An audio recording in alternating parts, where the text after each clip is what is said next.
ഇറ്റലിയിലെ അബ്രൂസോ റീജിയണിലെ ലഞ്ചാനോ എന്ന ചെറു പട്ടണത്തിലേക്കാണ് ഇന്നത്തെ നമ്മുടെ യാത്ര. ഇവിടുത്തെ സെൻറ്റ് ഫ്രാൻസിസ് ചർച്ചിലേക്കാണ് നമ്മൾ വരുന്നത്. ഇവിടെയാണ് ലോകത്തിലെ ആദ്യത്തെ യൂക്കറിസ്റ്റിക് മിറക്കിൾ നടന്നത്. 8-ാം നൂറ്റാണ്ടിലാണ് ഇത് സംഭവിച്ചത്. ഒരു വൈദികൻ വലിയ വിശ്വാസമില്ലാതെ വിശുദ്ധ കുർബാന അർപ്പിച്ചുകൊണ്ടിരുന്നപ്പോൾ കോൺസെക്രേഷൻ സമയത്ത് അപ്പവും വീഞ്ഞും മനുഷ്യ മാംസവും രക്തവുമായി മാറി. പലതവണ പല രീതിയിൽ ശാസ്ത്രീയ പരീക്ഷണം നടത്തി ഇത് ഹ്യൂമൻ ഹാർട്ട് മസിൽ ടിഷ്യൂവും AB ഇനത്തിൽപ്പെട്ട ഹ്യൂമൻ ബ്ലഡും ആണെന്ന് ഉറപ്പുവരുത്തി.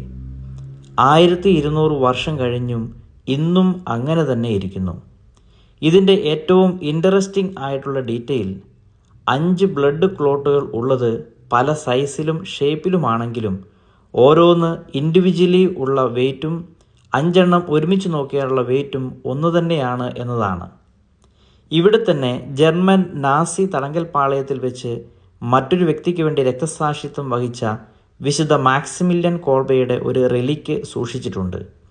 ഒപ്പം ഈ അടുത്ത് വിശുദ്ധനായ മില്ലേനിയൽ സെയിൻറ്റ് വിശുദ്ധ കാർലോ അക്കൂത്തിസിൻ്റെയും ഒരു റെലിക്ക് ഇവിടെ സൂക്ഷിച്ചിട്ടുണ്ട്.